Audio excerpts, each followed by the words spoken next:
The garage smelled like motor oil and disappointment. I sat on an overturned paint bucket, balancing a paper plate of cold turkey and congealed gravy on my knee, listening to laughter drift from the dining room, through the thin wall. I could hear my stepmother Diane regaling her guests with stories about her recent cruise to Italy.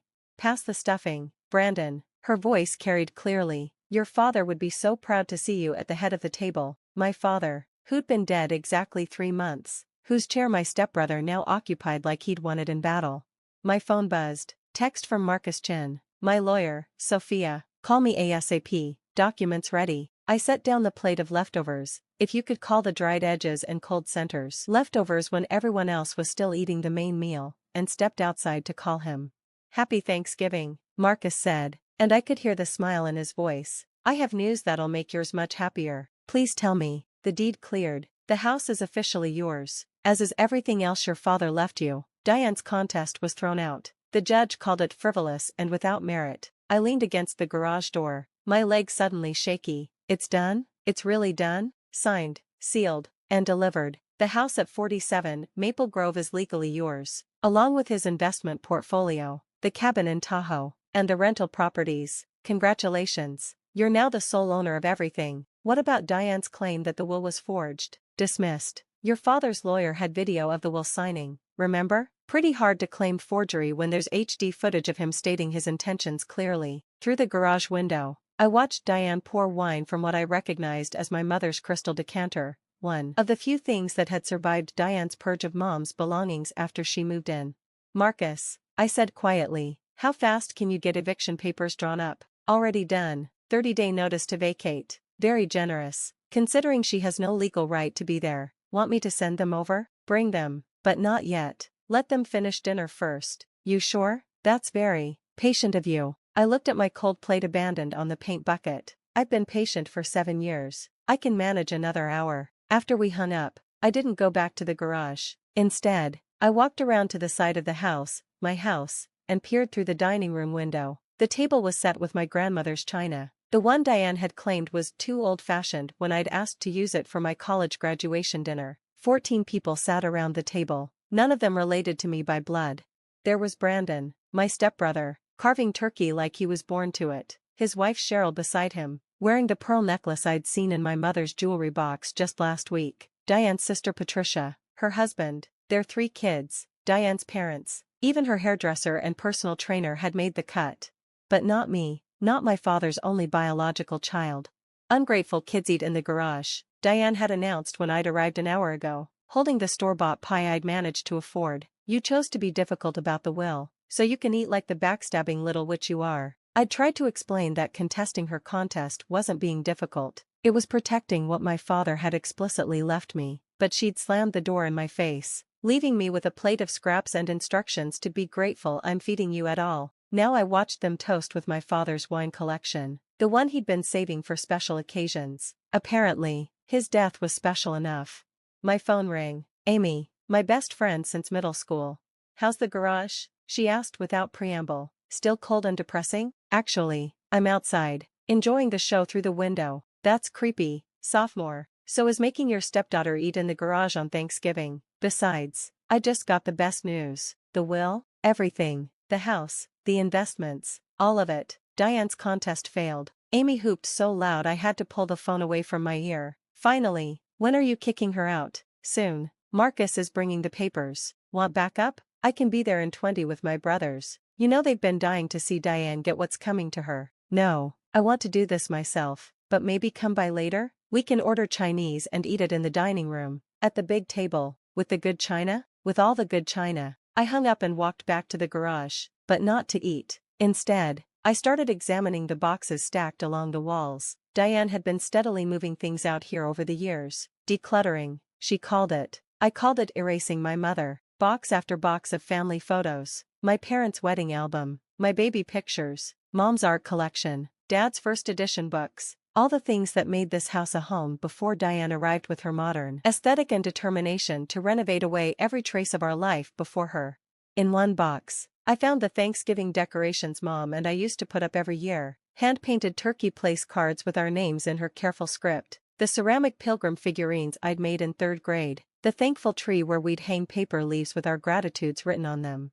I pulled out one faded leaf. My father's handwriting still clear, thankful for my daughter Sophia, who makes every day brighter. The tears came then. 7 years of them. 7 years of Diane slowly pushing me out. 7 years of Brandon taking my place at the table. 7 years of being told I was ungrateful, difficult, dramatic for wanting to remain part of my own family. But Dad had seen it. He'd known what would happen when he was gone.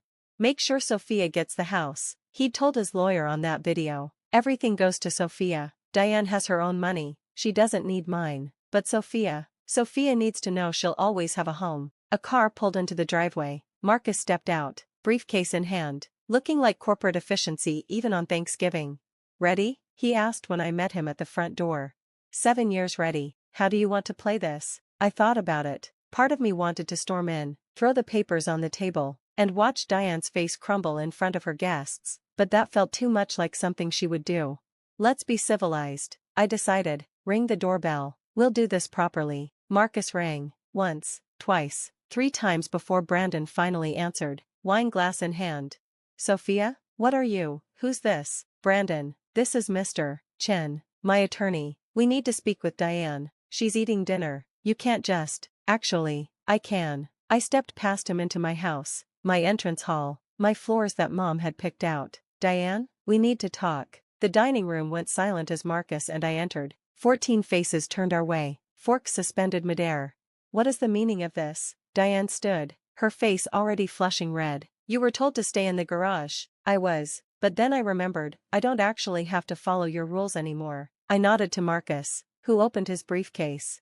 Mrs. Patterson, he began formally, I'm here to inform you that the Superior Court has upheld Mr. David Lynn's last will and testament. All assets, including this property, have been legally transferred to Ms. Sophia Lynn. That's impossible, Diane sputtered. My lawyer said, your lawyer was wrong. The will was valid, properly executed, and witnessed. Your claim of undue influence was dismissed, as was your claim of mental incompetence, as was your claim of forgery. But I'm his wife.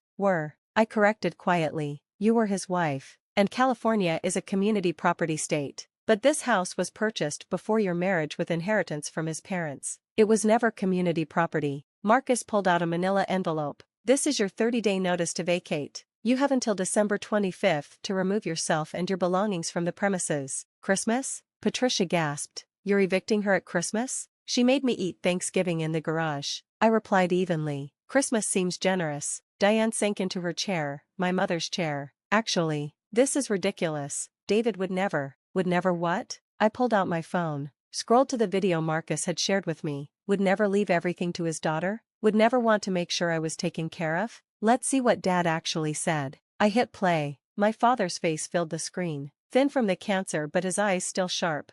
I, David Lynn, being of sound mind and body, do hereby leave all my earthly possessions to my daughter, Sophia Lynn. The house on Maple Grove, where she grew up, where her mother and I raised her, belongs to her. I know Diane will contest this. I know she'll try to take it from her. But I need Sophia to know, that house is hers. It will always be hers. No one can take her home away from her. His voice cracked on the last line. Several of Diane's guests looked uncomfortable.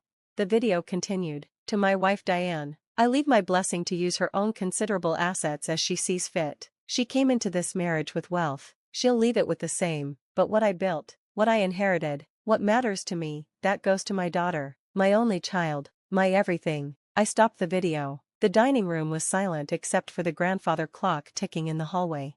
You can't do this, Brandon said finally. Mom's lived here for 7 years. This is our home. No, I said firmly, this is my home. You have a condo in San Francisco. Diane has the house in Marin she kept from her first divorce. You have places to go. This is the only home I've ever known. You're being vindictive, Diane hissed. Just like your mother, petty and vindictive. My mother was a saint who welcomed you into her home when Dad got sick. She died thinking you'd take care of us both. Instead, you cremated her against her wishes, scattered her ashes without telling me where, and redecorated her house before the funeral flowers had wilted. Gasps from the guests. Apparently, Diane had told a different version of that story. Get out. Diane stood, shaking. Get out of my house. Your house? I laughed. Actually laughed. Diane, this stopped being your house the moment Dad's heart stopped beating. You just didn't know it yet. Marcus stepped forward. Mrs. Patterson, I suggest you review these documents carefully. The eviction is legal and will be enforced. Any damage to the property or removal of items not explicitly yours will result in criminal charges. Criminal, how dare you? How dare I? I looked around the table, at all these people eating in my home while I'd been banished to the garage. How dare I claim what's legally mine? How dare I honor my father's wishes? How dare I want to eat Thanksgiving dinner in my own dining room? I picked up the plate at my father's place, Brandon's place now, and scraped the remains into the trash can Diane kept discreetly in the corner. You know what? Keep eating, enjoy the meal, drink the wine, use the good china, because it's the last Thanksgiving you'll ever have in this house. Sophia, please, Cheryl spoke up, fingering Mom's pearls nervously. Can't we discuss this like family? Family? I turned to her. Was I family when you went through my mother's jewelry box? Was I family when Brandon sold Dad's car without asking me? Was I family when Diane changed the locks while I was at college? Was I family an hour ago when I was eating cold turkey on a paint bucket? No one answered. Here's what's going to happen, I continued. You're going to finish your dinner, then you're going to leave. All of you. Diane, you can come back tomorrow to start packing. Brandon, that office you've taken over? I need it cleared by Monday. Cheryl, the pearls stay. They were my mother's. You can't just. Cheryl's hand went to her throat. I can. I have the receipts. Dad kept excellent records. Marcus pulled out another document. We've also compiled a list of items that belong to the estate. Any removal of these items will be considered theft. The list was comprehensive. 3 pages of furniture, art, jewelry, electronics, all the things Diane had been slowly claiming as her own. This is insane, Patricia said. Diane, call your lawyer. I did, Diane whispered. He dropped me yesterday, said the case was unwinnable. Smart man, Marcus observed.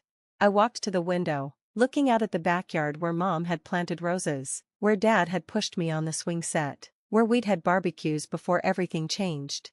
I'm going upstairs to my room, I announced. You have 1 hour to finish and leave. Marcus will wait outside to ensure everyone exits. Tomorrow, the locks will be changed. Where am I supposed to go? Diane's voice had gone shrill. The garage is free, I suggested. I hear ungrateful wives sleep there. Or maybe Patricia will take you in. After all, family helps family, right? I left them sitting there, their feast turned to ash in their mouths, and climbed the stairs to my childhood bedroom. Diane had turned it into a guest room, but I could still see the faint outline where my poster had hung, still feel the memories soaked into the walls. I sat on the bed and called Amy. Bring the Chinese. And champagne. Good champagne. They gone? Almost. Diane just found out she's homeless for Christmas. Karma's a bitch. No, I corrected, looking around my room, my house, my inheritance. Karma's a 25-year-old woman who just inherited everything her stepmother thought was hers. Through the window, I watched Diane's guests scurry to their cars, doggy bags forgotten, holiday cheer extinguished. Diane herself stood in the driveway, cell phone pressed to her ear, probably calling every lawyer in the Bay Area. Brandon loaded boxes into his Tesla, boxes that I was pretty sure contained things from the do not remove list. I texted Marcus, Brandon's trunk, check it. A moment later, I watched Marcus approach Brandon, who reluctantly opened the trunk. Even from my window, I could see him pulling out silver candlesticks, photo albums, and what looked like Dad's watch collection. The great Thanksgiving feast was over, the pretend family scattered to the wind, and for the first time in 7 years, I was home, really, truly home. My phone buzzed, a text from a number I didn't recognize. Sophia, this is Patricia. What Diane did was wrong. We didn't know about the garage. I'm sorry. I didn't respond. Sorry was just a word. It didn't give me back 7 years of being treated like an intruder in my own home. By the time Amy arrived with bags of Chinese food and bottles of champagne, the house was empty except for the lingering smell of turkey and betrayal. To your dad, Amy said, raising a glass in the dining room where, just hours ago, I hadn't been welcome. He knew exactly what he was doing. To Dad, I agreed, then added, and to eating Thanksgiving dinner wherever the hell I want. We clinked glasses, the crystal singing a clear, bright note that seemed to chase away the shadows. Outside, the November night was cold and dark, but inside my house, everything was finally warm and light and right. Diane could eat in the garage for all I cared. Or better yet, she could find her own table. This one was mine.